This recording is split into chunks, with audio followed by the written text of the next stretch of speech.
Hi, GEO 110. So let's take a look at the last required lab of the semester.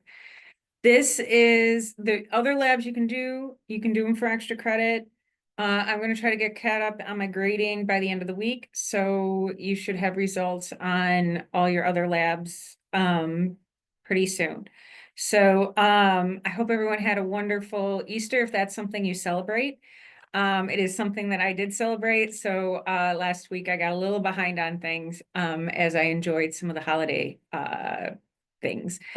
But I am looking forward to doing this lab with you. I'm still going to be doing these Zooms, whether or not I'm going to have them open at this time because I just want to make sure that you know that I'm available.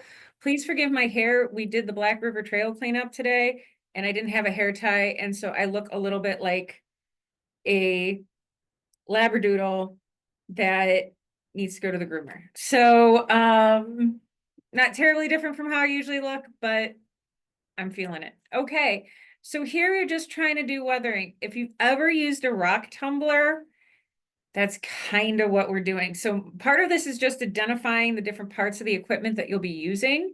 So for example, the lab in the first part, let's talk about mechanical weathering. And this is as straightforward as it sounds. This is exactly as straightforward as it sounds. So you're going to be using your digital scale. Remember to open it up. You're going to want to make sure that the batteries are put in correctly. That's the number one reason it's not working. You're going to need to take the lid off. And once it's on, you're going to go ahead and you're going to zero it.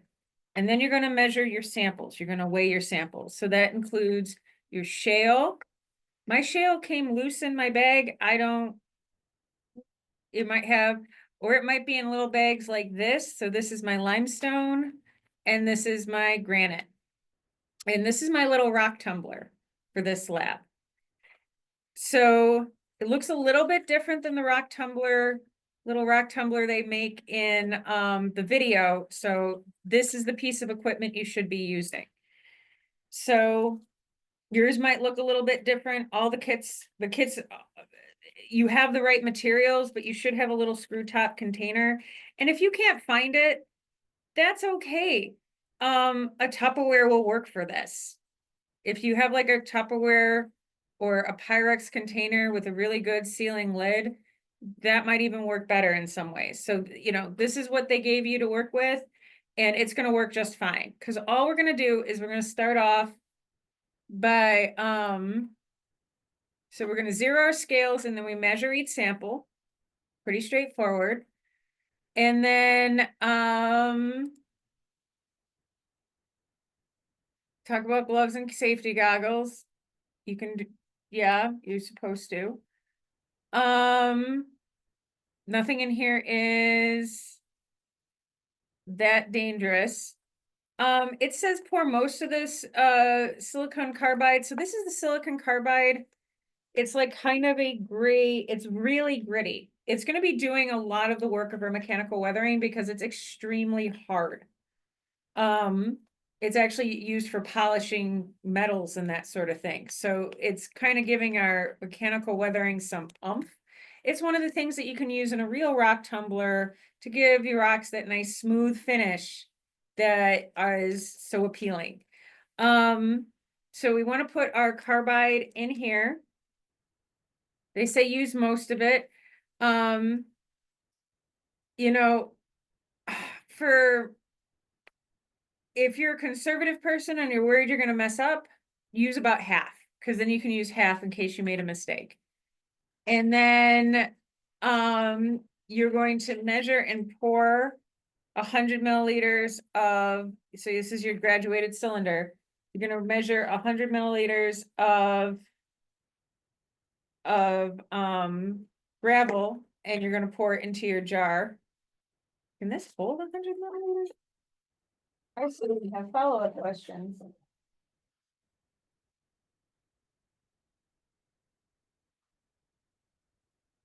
This does not look big enough.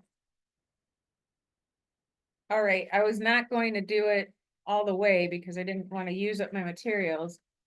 But now I have follow-up questions. Because there have been a couple of times with like labs that things didn't fit or. So I'm gonna measure out 100 milliliters of this.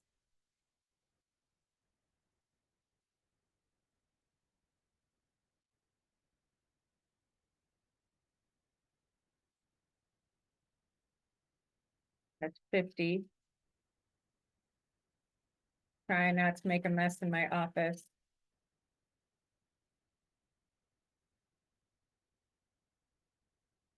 And that's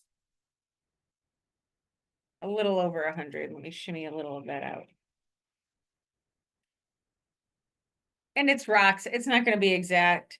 Your graduated cylinder, keep in mind it'll go 90, 110. So you want to do it between the 110 and the 90 mark. A few more.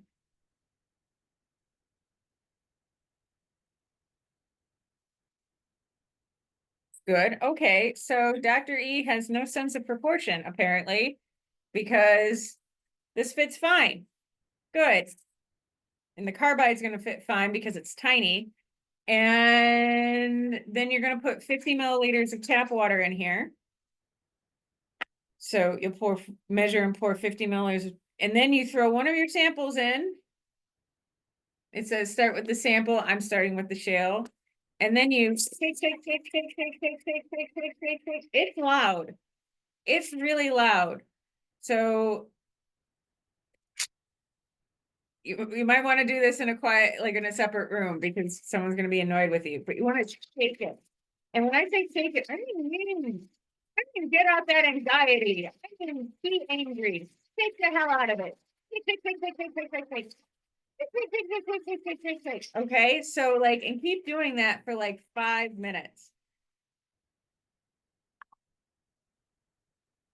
I know it says like use goggles and that kind of stuff. There is going to be a lot of dust involved. Like that is a risk. So, if there's water and carbide, you'd see more of a change. And if I did it for the full 5 minutes. So you want to do it for the full 5 minutes. If you have people in your life that need to burn off some extra energy, this is a great thing for them to be doing. Because it is pretty hard to shake it real hard for 5 whole minutes, but you got to do it. So that's otherwise it's not going to weather at all.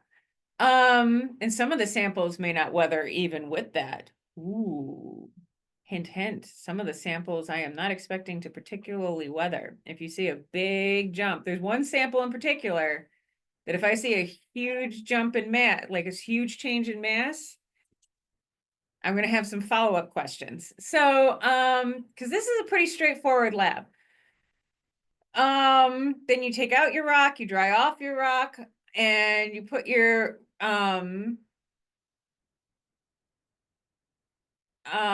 rinse your rock in the muddy water in the beaker by gently moving it around. All the debris from the rock, after everything is removed, briefly rinse the rock with tap water and pat dry with the towel. So you want to try to get the carbide off of the rock because you don't want to pull out a muddy rock and lose all your carbide because it is going to stick. So you try to rinse it off in the little cup first in here. So you're going to try and like use the muddy water in here to rinse it off and get it as clean as you can. And then rinse it off in tap water. And then you're going to pat it dry. And then you put everything back in the jar and you do it again for the next rock. I do recommend letting the rock dry fully. If you have a hair dryer, hit it with the hair dryer. That's gonna speed the process up. And then you measure and record your observations and answer the questions. For this second part, it's even easier. It's chemical weathering. So you need a big old thing of vinegar. They give you a big old thing of vinegar. Do not drink this vinegar. It's just not a great thing for salad dressing. Okay. So, yeah, don't do it. So, you're gonna do the same thing. You're gonna take the masses of your sample. You're gonna label your beakers. These are the beakers you need. 1, 2, and 3. you can have label the granite as, I mean, don't assume you're gonna remember it.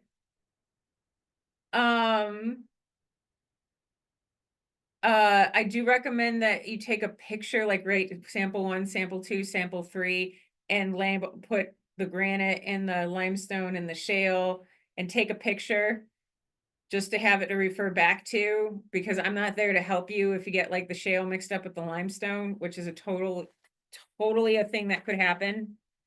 Like, I'm not going to be super surprised if it does happen, and don't be afraid to send me questions if it does. So then you're gonna measure out your acetic acid and you're gonna pour the measured amount. How much does it have for each one? 80 milliliters of acetic acid in each beaker. Be careful with your measurements because this is only not enough. 80 milliliters, 80 times 3 is 240. This is 230 milliliters. So maybe do 70 milliliters because there's literally not enough in here. Just a hair's breadth, not enough.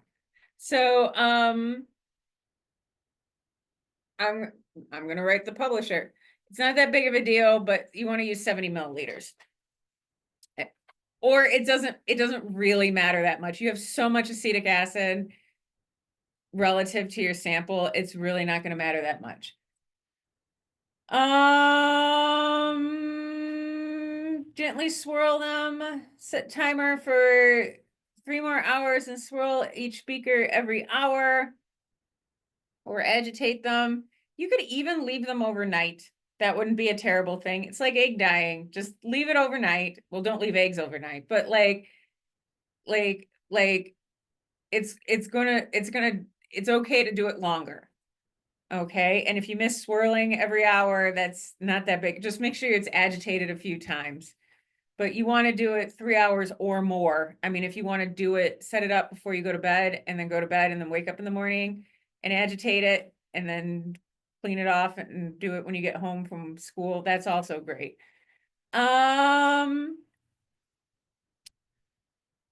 You're going to record your final mass. Don't expect a huge change because it's acetic acid, not like high molarity, like hydrochloric acid, which would be much more dramatic. And then you're going to record the mass in the final mass column in data table 3. Then you're going to dump off your acetic acid, drain and rinse all with copious amounts of tap water, wipe off all the written labels from the beakers with an alcohol wipe. If it's not perfect, it's okay. This is the last required lab. Also, I don't mind a big X through one number and a new label on another section of a beaker. Like, don't go crazy about cleaning these things. I know some of you are like, I wasn't planning, but some of you are going to do that. And I don't want you to lose in your mind. And that's it. That's it. So this is a very simple experiment. This is one of the experiments that I feel is entirely appropriate for elementary ed majors. Like, this is something you could do with your classroom. This is actually a very solid, simple, straightforward experiment that's level appropriate and teaches the relevant things you need to understand in the process. So, yay. Good for them for having one good lab. There's more than that. There's more than that. But like the metamorphic rock lab is like, I'm not going to teach, don't tell other people about that lab because that lab is never going to happen again that way. I'm writing my own lab for that because the metamorphic rock lab was for graduate students. And I like, this is for your level. And I really have faith that this is going to be a fun and straightforward lab. Like, I was really hoping for and I think most of the labs have been that way, but like some have not. And this is one of the ones that is just, I'm really confident you're going to do really well. And it's well set up and it's well designed. This is teaching exactly the content that it's supposed to be teaching. I know it doesn't align with the content in the modules, but remember, we got the kits late and yeah, so logistics. I am here to help you. If you have any questions, I am here to support you and I am here to answer your questions. So never forget that. Thank you for being my student. I hope you have had a wonderful weekend. I hope you have a wonderful rest of your week, and I will see you next week.